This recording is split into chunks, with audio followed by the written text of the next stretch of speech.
Well, good afternoon and welcome to Action Coach Birmingham Lunch and Learn session. It's great to have you with us. It's also great to have Pete Higgs from BNI. Hi, Peter. How are you? Very good, thank you. Thanks, Stephen. It's good to have you with us. Listeners, if you're listening on Facebook, on LinkedIn or on Zoom, please do engage, ask any questions of Pete while he's in the hot seat this Lunch and Learn. We're going to learn all about networking, relationship marketing, and get some tips from Pete, who's how long is it? 7 years since you've had the BNI franchise? Yeah, eight years, just over. Been in the hot seat for 8 years. So if there's nothing you don't know, it's not worth knowing. I'm sure that's the case. What I'll do is, Peter, if it's okay with you, I'll put your contact details on the screen as well. So if anybody's got any queries or wants to find out more about BNI, your details are there as well as ours as well. 100%. So I can see we've got questions coming in already, so it's great. So we're going to talk all about relationships, all about BNI and networking this lunchtime. So Pete, take us back to you've owned the franchise now for 7 years.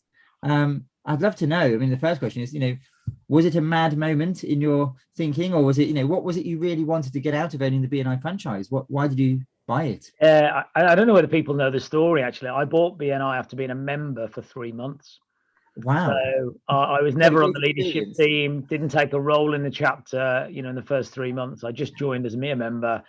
My first experience, I went to a group that I didn't enjoy, if I'm honest. The only person that spoke to me said, "Can I have your money?"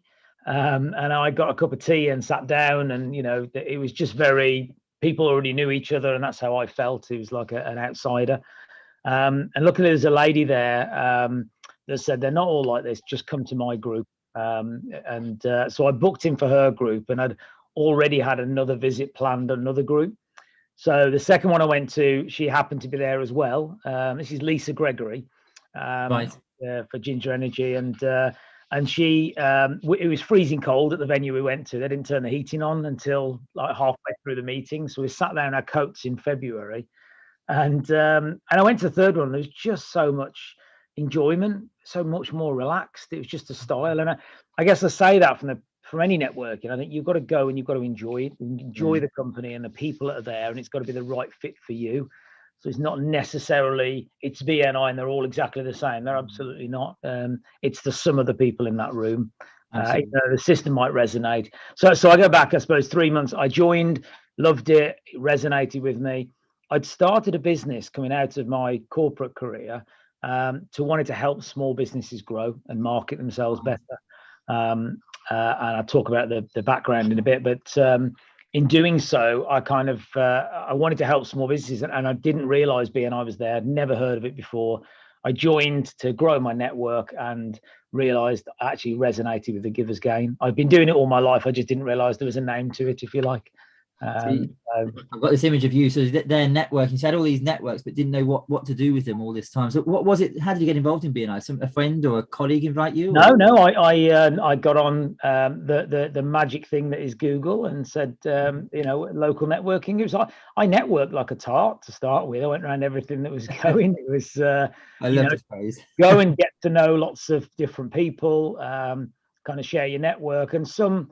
Were dreadful, I have to say. They sell straight at you as soon as you walk in the room. It was all newbie, fresh face. I can get business from them, and you could see it in their eyes. It was an instant. You were a commodity and not a person.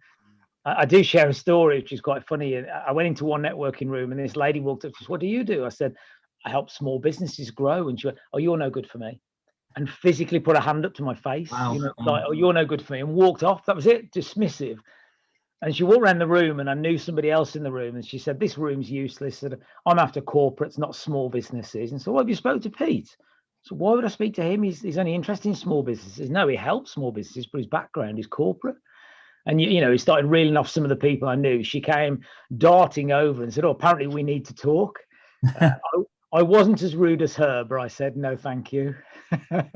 And so, you don't judge a book by its cover. No, you never know what skills, what backstory people have. So tell us a bit more about your backstory then. So what you've worked in corporate all of your career? Yeah, I was for my sins, I was an accountant for 15 years, finance director of half a dozen or more businesses, and I climbed the ladder on the finance side. Left to set up a children's day nursery with my ex-wife. therein lies the rest of that story. But you know, we separated, and she kept the nursery. I started again, and I decided to go for starting my own business as a leasing specialist. So I came up with a brand new concept in leasing, took it to the major banks, got pushed back a lot, and then RBS, who had Lombard, said, "We love it. It's ingenious. Don't know why we've never thought of it. Why don't you come and sell it for us?" So I became one of only 2 brokers in the country for RBS, and you know, the rest is history. 2 years later, you know, I was making an awful lot of money as a leasing specialist to multi-million-pound. You know, I did 45 million with Aldi. You know, there's lots of projects and lots of companies that I worked with. So I did that, and then recession really bit. And my previous company, where I was FD, I basically took the leasing product to them, and they said, "Well, why don't you come back and run it for us as MD?" Right. And I went there for 3.5, nearly 4 years as MD, and it was a large multinational plastics business. So you joined BNI then with your new business. Yeah, I kind of said, you know, I done with the corporate world after that, and going to a small competitor afterwards, and said, "Oh, it's just not for me anymore." There's lack of value on people, and I think the focus, the things that I'd always been good at, I suppose, was the relationships with people and getting to know them and getting them to trust, you know, that we were going to deliver what we say we're going to deliver. And that's what really the business is about, and winning business and sales is about the trust between 2 people. It's not the product or service, because there's always somebody else that can offer a similar. So I think it resonated well with me. I started a business to kind of I said to my wife, "I'm done with the corporate world. I'm going to do something local, spend more time with family." And I wasn't desperate for the money, but it was kind of, you know, I couldn't retire either. So relatively young. It's all relative. And said, "That's it. I'm going to start my own business." So I started a small business, and like I said, quickly realised that actually BNI is what I wanted to do. It sounds like that business was very similar in terms of ethos and purpose to BNI. Yeah, my idea was, it was actually, I bought the franchise for the Best Of in Birmingham, but I used it more as a vehicle to connect, and we connected with quite a few larger businesses. But the way the Best Of evolved is they started the thing called the Entrepreneurs Circle, and they wanted the Best Of to concentrate on shops and shop fronts, and Entrepreneurs Circle to concentrate on the businesses. And I'd always set it up with the intention of the businesses rather than shop fronts, and build it on network and relationships. And it was very successful. You know, we're the most successful franchise in the first 12 months, but it just didn't evolve that way. And actually, I found that BNI had the better, for me, the ethos, and it resonated more with where I wanted to take my business. So you've been in BNI for 3 months. You then decided to buy the franchise. What was the vision at that stage? What was it that really attracted you? Where did you want to take BNI? I think there was I mean, if anybody's been associated in the past and then been recently, hopefully you'll see a big difference. But the difference for me is it shouldn't be rule led. You know, all the rules, and Ivan will say the same to anybody that asks him, kind of thing. These are all put in place by the members for the members. So the intention isn't to aimlessly apply a rule. It's to say, well, what was the intention of that rule? It was to benefit the members of the group to do the right thing. And I felt that when I bought it, a lot of the rules were, you have to do this, you have to do that, and you know, you were treated almost like children or a corporate, as some do. And I just said that you don't need to do it this way. You know, I ran a large corporate, and it wasn't run that way when I was at the helm. It was very much person led. So I wanted to take it in a different direction in that respect, and show that there's you know, a different way of doing things. And do you feel, obviously 7 years has passed, have you achieved that? I mean, I think I'm very comfortable we've achieved the culture. Yeah. I still think there's a lot of growth to be had in terms of opportunity for businesses. I think the difference is getting the message out that you know, when you're growing a business, it's for the long term. It's not like I need this in 1 month. And networking is not about being desperate. It's about looking for a longer vision. And I think when you do that, you can build solid relationships, and when you build those, it keeps giving. So I think the thing we need to do really is get that message out. It does deliver, but you know, you've got to work at it as well. Absolutely, yes. You and I both know it's a giver's game philosophy, isn't it? You've got to give to receive. And so in terms of how the business has changed, so last we started 2020 with a great vision of what we thought last year was going to give us, and then it all went pear-shaped. How did that really impact? I mean, the obvious thing is relationships, face-to-face networking, but how has that impacted you and your business? You've obviously got through it, you survived, which is great. Yeah, we do you know what the strange thing is? In January of 2020, that's right, isn't it? I'm thinking how many years we've been in this mess, really. But in January, I was over in the States. I was on a committee that's of only 4 executive directors around the world and 4 national directors with the global support team. And obviously, this had already emerged or starting to emerge in China. Yes. And the beauty of being a global business was that we picked up on this, needed a solution for there. And I think Italy, possibly some of Spain, had just started going the same direction. And they talked about Zoom in that January meeting and rolling that out in China and Italy. So we already had the discussions about it. I came back, didn't do anything about it. I really should have bought shares in Zoom at the time. And I did. Opportunity. Yeah, knowing about it, still not doing anything about it. And luckily, we were able to hit the ground running when it hit the UK, and pivot very quickly onto a Zoom platform, knowing it worked and it had been tested already with 2 countries. Yeah. One of the questions that came in prior to this was about the impact on relationships. Do you think it has strengthened or weakened business relationships? It's done both, actually. I think for those that have had the support and had a network to lean on, I think it's been very, very positive.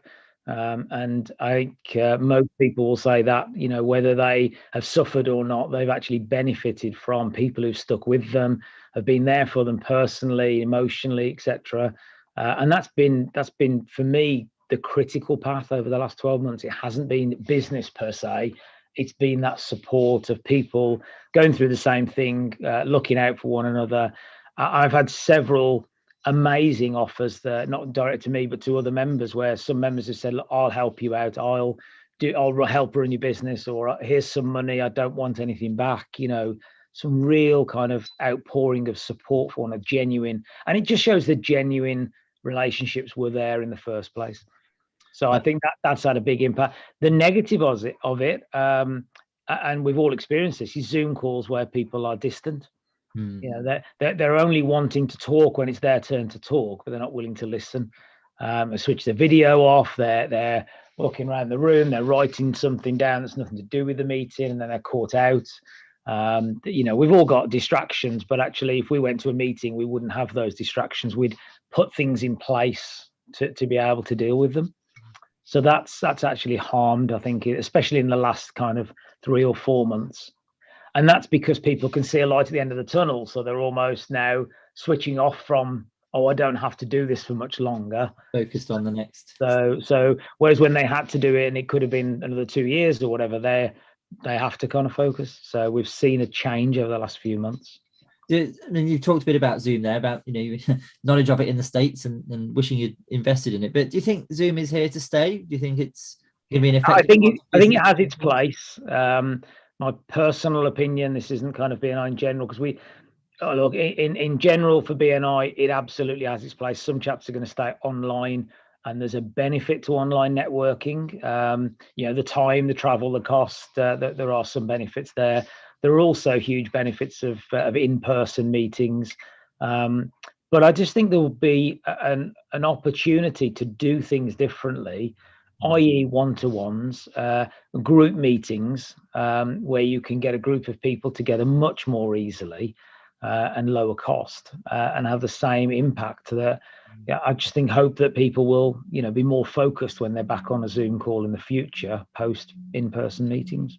Yeah, the thing I hear a lot, Pete, is in terms of Zoom, it's much harder to build that trust. People haven't invested as much by jumping on a Zoom call as they have in meeting somebody face to face, have they? Yeah, I'd agree with that, but that's about the the questions you ask and the amount of time you spend with that person. So, if I was on a call with you every week, we would have such an interaction that I would build that trust, because we'd be talking about the right things. The problem, if it is a problem there with Zoom, is the lack of one-on-one time. Yes. You're always in a group, so you can never get to know that person, and ask the questions you would like to ask when there's other people present. So I think, if you're going to use Zoom, it's how you use it. And I think the one-on-one meetings can still continue. And if you want to develop that relationship further, you have more meetings. The in-person, I think that, for a tactile person, it does affect them, because touch and shaking a hand, all those things have an impact on how humans interact. It's been there for eons. So I think that's always going to have an impact. But it hasn't stopped relationships being developed and people trusting people that trust others. So if I trust you implicitly and you recommend somebody to me, because of the implicit trust, I'll go, you know what, Stephen, if it's good enough for you, it's good enough for me. And that's how that relationship marketing really works with good, trusted relationships. Absolutely. So it's difficult for those who are building from scratch a network, but it's not insurmountable. No. Just if you're joining us right now, either on LinkedIn or on Facebook, we've got Pete Higgs, who is the franchise owner for BNI across Birmingham and the Black Country. It's great to have him with us. So please do ask any questions either on Facebook, on LinkedIn, or on the Zoom platform. Pete, a question that's come in. You've obviously linked with a lot of businesses throughout BNI, throughout the region. One of our listeners would just like to hear some of the best business success stories you've heard over the last 18 months. How people have come through the challenges. So maybe you've got one or two that you could share with us, where they've adapted.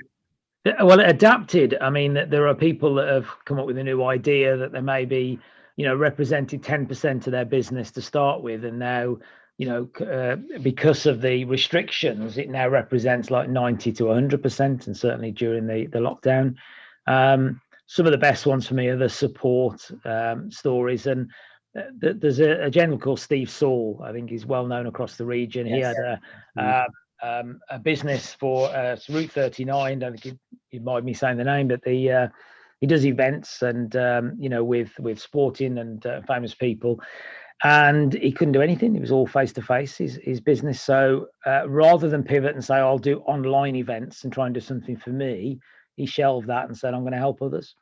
And I think that's one of the biggest successes, not in terms of monetary gain for him, but just an amazing kind of person too. And he helped all the charities, ran charity events for them, wouldn't take any money himself, just did it selflessly. So I genuinely think, and I know it's already started, but he's putting a few events on later in the year and they're already selling out.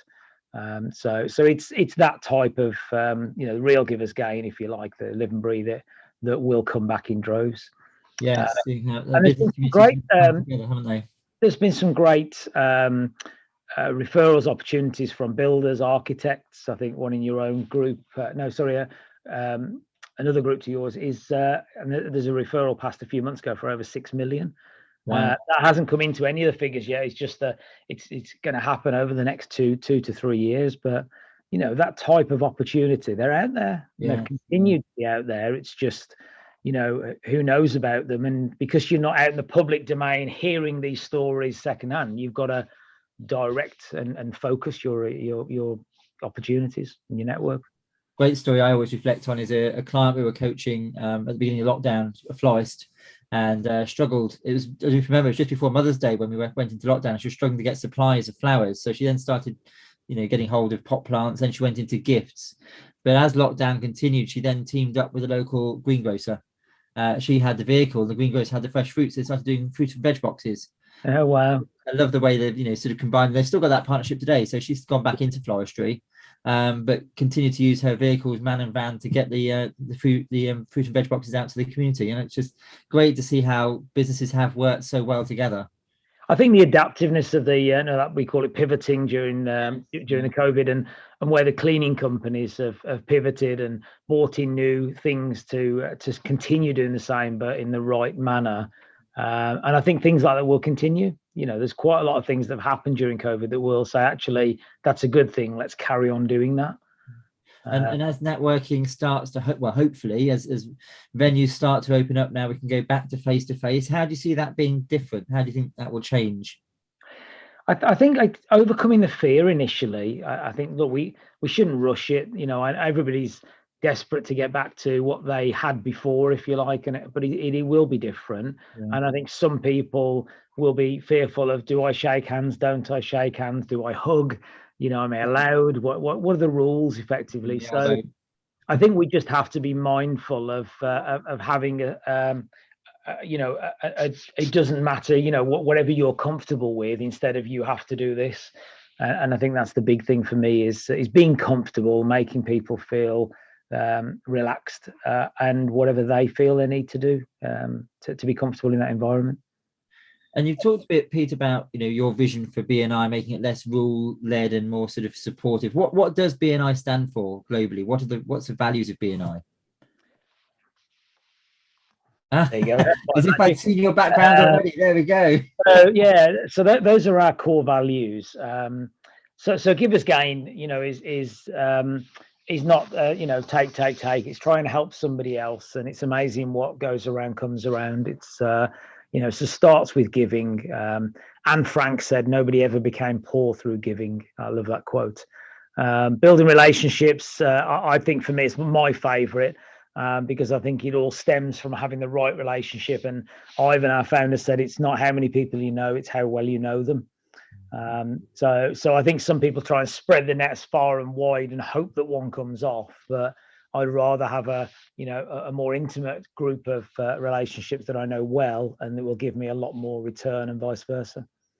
Lifelong learning, it's about, you know, what is the old saying, the day you stop learning is the day you're in the box, kind of thing. It's you know, it's about you can always learn something new, and you can always benefit, and this change has demonstrated that for everybody. Traditions and innovation is an odd one that people ask a lot of questions on. Is that we have the traditions of BNI with things we know work and historically work consistently well, but we continue to innovate. So we develop the app, the online system, moving to Zoom, and a lot of non-technological innovations of ways that we do things that we've realized has changed with the times. So the fact that BNI have been around for 35 years is because of that changing innovation, but holding on to some good traditions and solid foundations. Positive attitude, you know, it starts with that. You know, one of the questions I get asked the most is, what's the number one networking tip you can give me? And I wouldn't say positive, I'd just say smile. People forget to smile. They walk into a room and they're so nervous that it gets the better of them on their face, and they're remembered negatively instead of positively. It's very, very hard to walk away with somebody who smiled the whole time going, didn't like them. I just defy you to say, you know, didn't like them and they were smiling the whole time.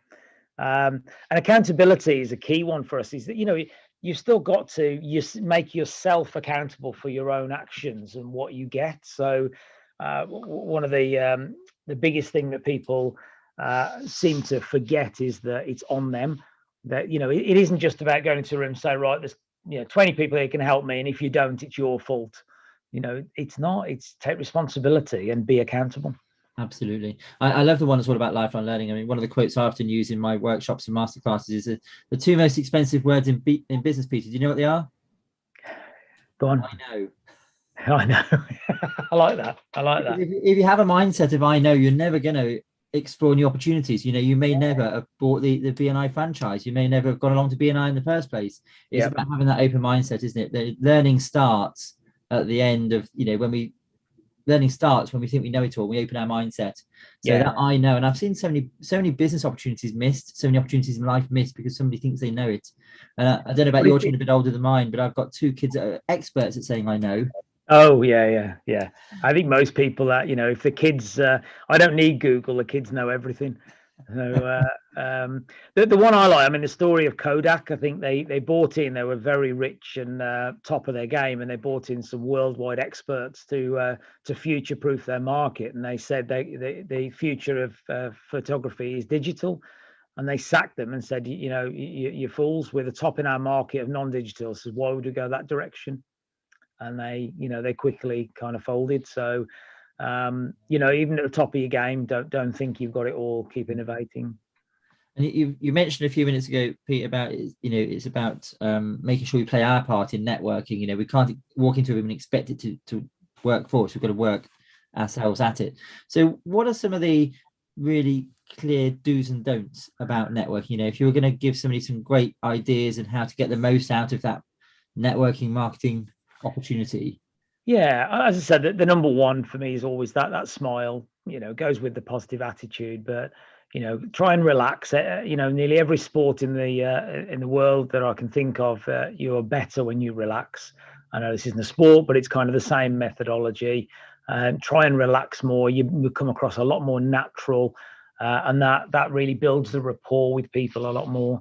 So the best advice I was given when I first started as a member with Andy Perks, and he said to me, just try and give everybody in the room £1,000, 20 people in the room, that's £20,000 back if we all did the same. Would that be a good idea? And I think, you know what a great idea.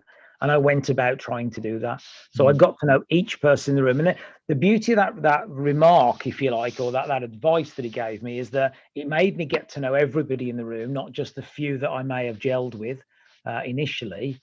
And some of the ones that I struggled to maybe find work for, I managed to find work for with a bit of effort.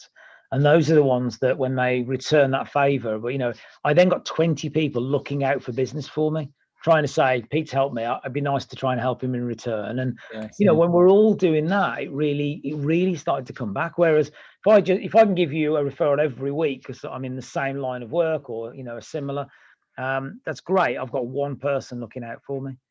So it is about that givers game, but it's about kind of getting to know as many people as possible and trying to help as many people, and being genuine. I think one of the worst mistakes, and I think I made it myself, is that, look, Steve, if I give you work, will you give me your work in return? So you sign up with me and I'll sign up with you. And it feels like that, give it me, and it's costing you. And I think it's about giving unconditionally, and it's a lovely way. I mean, Ivan says this a lot, our founder, is a lovely way to live your life. It's not just being BNI, it's actually live your life in the way of trying to help others, and you leave a legacy. Yeah. Without that, you fill a job, you end up in a box or in the ground, and actually, what's your legacy? What have you achieved? I love this. We've used it in our group in BNI. The idea of the serving spoons and the dessert spoon. Before you can eat your own pudding, you've got to serve it out from the bowl to everybody else first. And it's all about that, isn't it? It's about giving first, and there's a great. It helps. It's one of the major factors that helps build relationships, not the only one. Yeah. And sometimes it's very difficult to give to some individuals. You can't find that referral. And one of the other pieces of advice is, if you can't give it yourself, you don't have a direct contact that knows it, I guarantee you'll have somebody you go, I know that this person will know somebody in that profession. So if you're looking for a builder, you don't have a direct relationship build, but an electrician, you say, well, actually, he's in the same line of work. He'll probably know a good builder. Because he's in that line of work. So think about your connections and who could potentially know a good connection in that field. And it's surprising how quickly your network, your picture up there shows it just spreads very quickly. Yes, yeah. And in terms of building that network, obviously face to face, but before you get to a meeting, what sort of preparation could somebody do if they're going along to a networking meeting, BNI or anything else, for the first time? What advice? I mean, most of the groups of any networking kind of thing have some idea of who's going. Not all. I appreciate it's not advertised.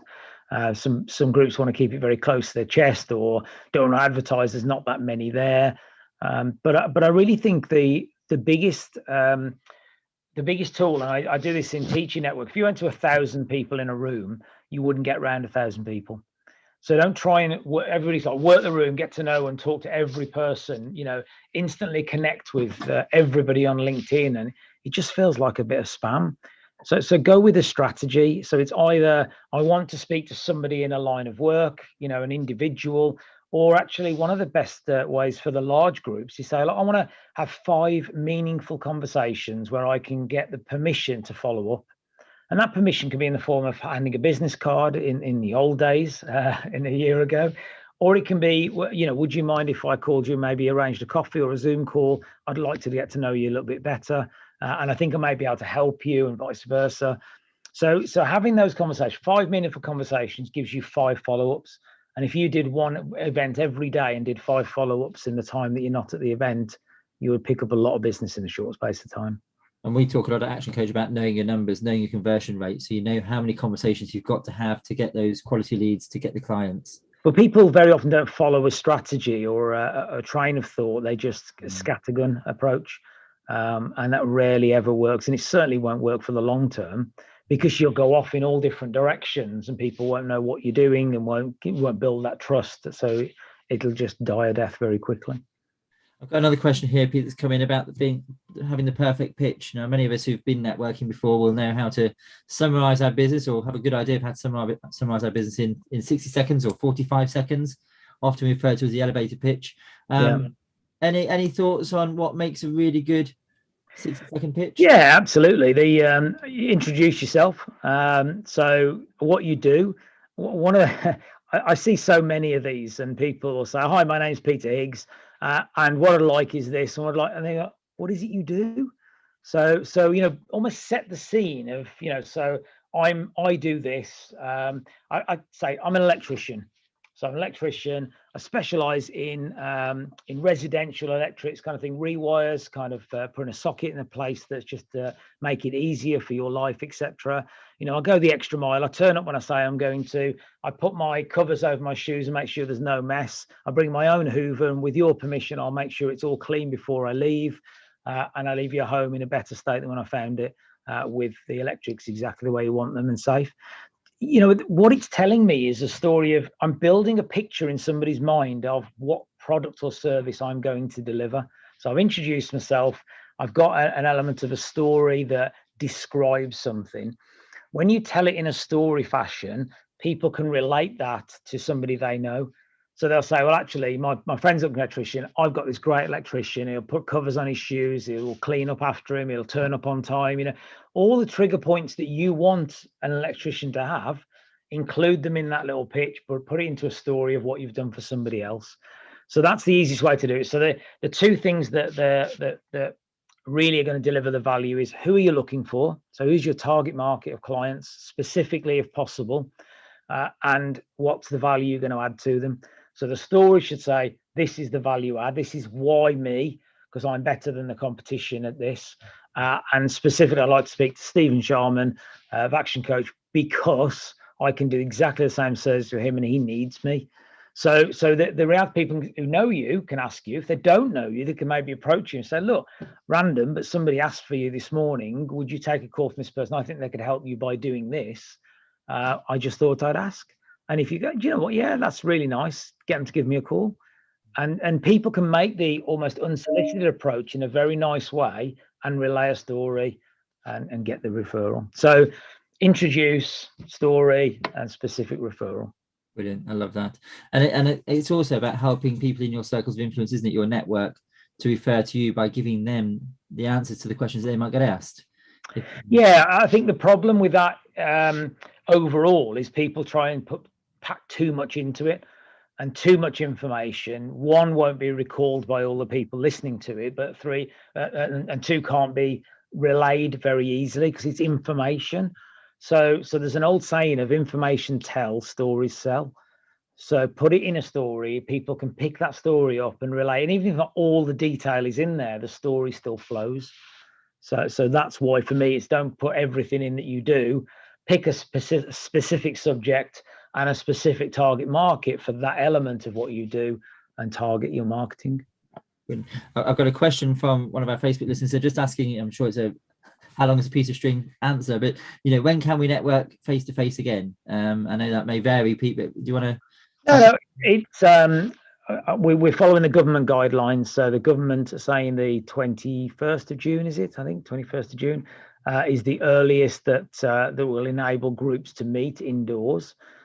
We're actually saying as BNI that we will do it 2 weeks after that, so week commencing the 5th of July. And the reason for that is to get things in place for the venues, even though we're talking to them now, and make sure the R rate doesn't spike again and we end up going face to face and then having to come back to online because of that 2 weeks. So the thing I would say is that there's no rush. Everybody's panicking and we've got to get that because the date is open. if half of that group or even a part of the group say I'm nervous or I don't want to, or potentially it's issues, then you're not bonding and pulling that group together. And what would be the harm in saying, guys, let's wait 2 or 3 weeks, let's wait a month and say when we're ready we'll do this. And ultimately there's nothing stopping us saying we're staying online for a month and then we'll go face to face, or going face to face, and if it doesn't work we'll come back online. We have both tools at our disposal. Yeah. So I think it's really about making sure the group as all they're comfortable and they communicate with both the venue and their fellow members to make sure we're all comfortable with it. That's the key thing, isn't it? I think communication, as any organisation transitions from one to another, is making sure people know what's happening and they're on the journey. All the specialists in change management, and I've done it over the years, kind of thing, with a lot of professionals on it and taking courses. It's all about communication. Absolutely. It isn't about the ultimate decision and the change when it happens. We all know that's coming. We can take control of when it happens, and we can also manage kind of with the people and their opinions so that we get a consensus so everybody's comfortable. So I think it's about being very inclusive and trying to look. You're never going to please all the people all the time. We all know that, but you don't want split groups affecting the bond in that group and the business for everybody.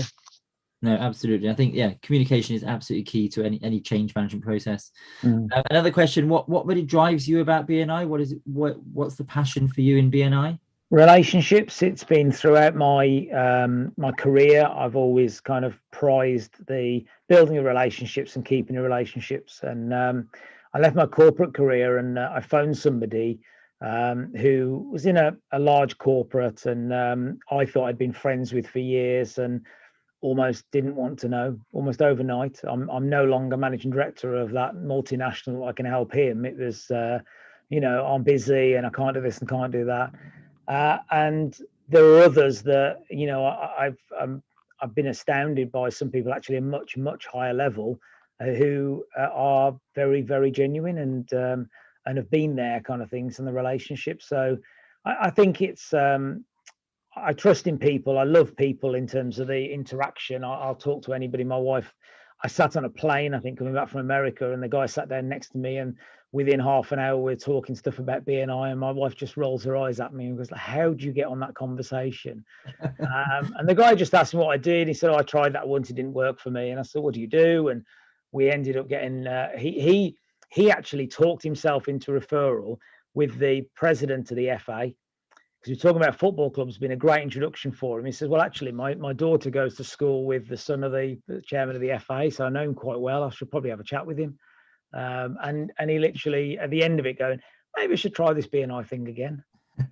Yeah. I just thinking a bit differently. So relationships and trying to help people. I have genuinely done it most of my life without realizing it, and I love this. The methodology in BNI just resonates. It's trying to help somebody. And what goes around comes around, really. And roughly how many members are there in BNI in the Birmingham Black Country region? About 650 at the minute. We'll probably by early next month be just over 700. There's a couple of groups launching this month, later this month. So 650 to 700. And I think I bought Birmingham at 260 and the Black Country about 40. Right. So it's grown quite significantly. And look, it's I go to other networking. The networking's available. I never knock it. Everyone has their place, and for me, it's about the people in the room. The methodology just resonates, and they give us game because it follows it. And there's lots of copycats that have tried in the past, and they take out some of the elements that really work. And they don't want to deal with accountability, and I don't want to deal with this, and I don't want to deal with that. So, but unfortunately, that's like life. All of them make the whole, if you like, and individually, you can't cherry pick all the best bits of everybody's personality. Yeah, it's a bit like the room, isn't it? It's some of the parts that make it work in where it does. I'm hoping you'll come back and join us again before 2025. But if we were to sit down in 2025, Pete, where would you see BNI in the region then? What's your vision for the next 2 or 3 years?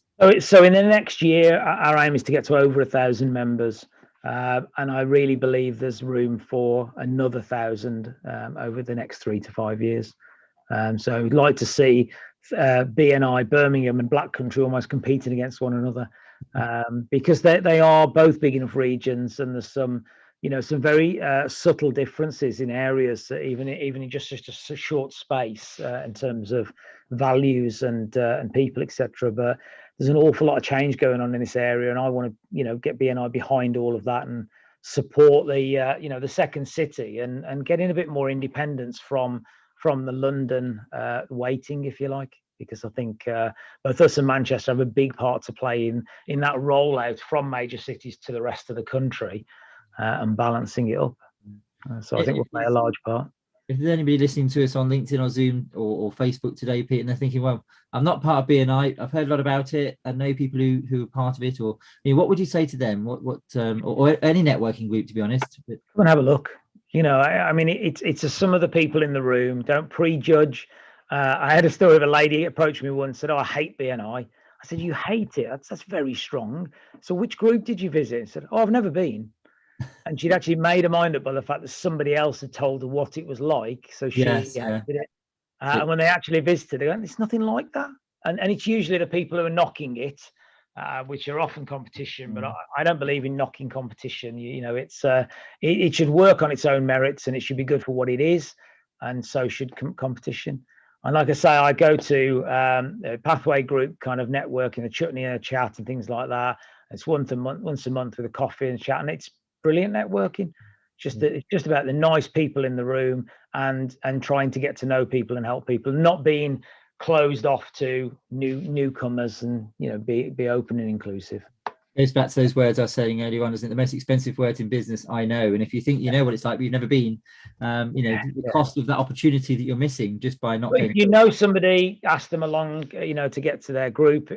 We do operate a one-seat policy in BNI. It just avoids conflict of too many people doing the same thing in the room, and it focuses the mind on helping somebody and knowing that you haven't got to share it or upset somebody.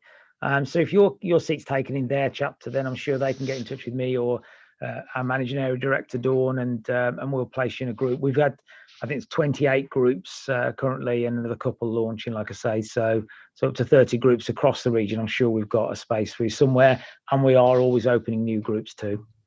And along with the business support, the business opportunities it offers, the other thing I have to say on a personal level I love about BNI is the mental health and support, the culture and support, particularly over the last 12 months, that members have shown each other. And you go back, you talk about Steve Saul earlier on, and the support he's given to charities. And it's just that camaraderie, isn't it? That we look out for each other. There's people there that are there to support you as an individual to grow your business.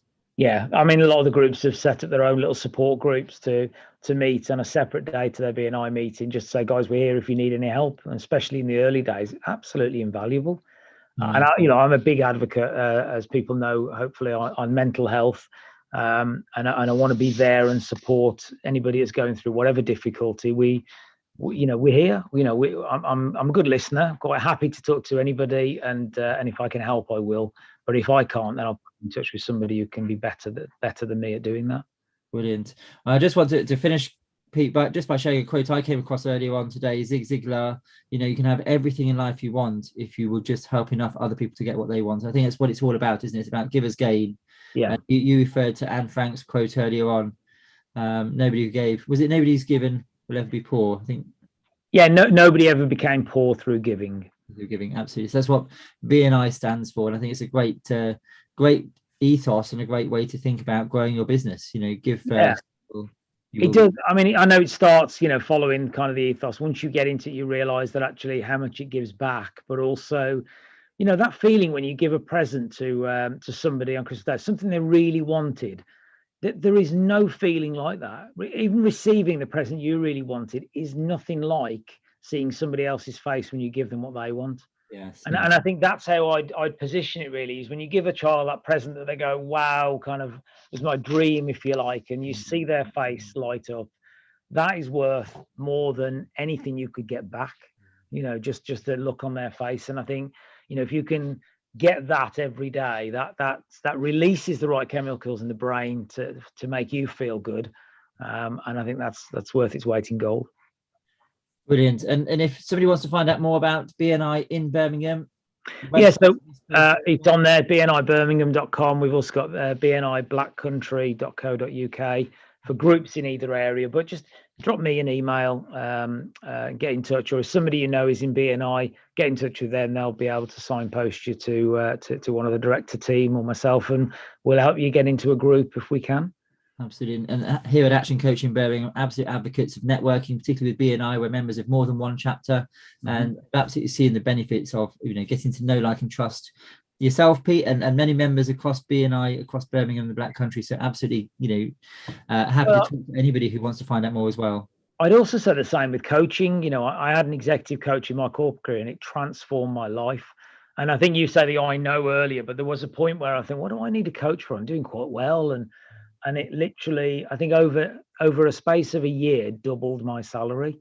And you kind of think, why? But, the methodology and the things they go through and the way they go through it kind of thing really does focus tenfold what you thought you knew and where you thought you were going. So look, huge advocate of coaching. And I think you guys do an excellent job. So, if you haven't got a coach, get one. It'll transform your life. Thank you, Pete. We'll have a chat later, but I'll pay you the chat. I mean, I often think, I was listening to the news this morning, we're in the awards season, aren't we? We had the Brit Awards and we've got the BAFTAs, and I can pretty much guarantee, I'm not a betting person, but if I was, every single person going up on stage to receive an award at the moment would have had a coach, whether it's an actor, whether it's a singer, whether it's a business award of some kind. They would have had a coach, they'd have had a mentor, they've had some support to help them get where they have got to. So absolutely, like you, believing in coaching and believe in networking. I still stay in touch with mine almost 20 years later. Yes. Yeah. He's a friend and an acquaintance now, but at the time when he coached me through it, and as I say, a lot of life transformation, but he really got the best out of me that I didn't probably see. And he did. And I think for that, kind of eternally grateful. Yeah, no, and like myself as well, I had a coach before I joined Action Coach. Myself and my colleagues, we've been clients of other coaching organizations, and I think you really see the value in it. So it's great. If you want to find out more about coaching, please do contact me. My email's on the screen, and our website is there. You can see the range of courses, website, workshops, webinars, etc. I get my tongue twisted there, and we'd love to have that conversation as well. But if you want to find anything about networking or coaching, please do connect with either Pete or myself, either on LinkedIn. We're both on LinkedIn. We're both on Facebook. There's Action Coach on Facebook. There's BNI Birmingham and Black Country on Facebook. Please do connect with us in some way, and we'd love just to have that complimentary phone call, talk to you about what the options are, and invite you along to a BNI group in the coming weeks. But for now, Pete, it's been great. I know you've given up almost 50 minutes of your time. I really appreciate it. I know you're a busy chap. We were talking before we started. We've both had early starts today, and both been on the phone late last night as well. So really appreciate you giving up your time this lunchtime, and look forward to welcoming you back again in the very near future. But for now, thank you so much. Thank you. Look forward to seeing you face to face soon. Maybe one of our venues, Lost and Found. I will be up in the Lost and Found on the 19th of June, I think it is. It's in my diary. I look forward to that. Yeah. Okay. So I look forward to seeing you then. But until then, it's great to see you, Pete, and we'll catch up with you very soon. And thanks to all our listeners. And please do connect with either of us online. But take care. See you soon. Take care. Thanks. Bye-bye.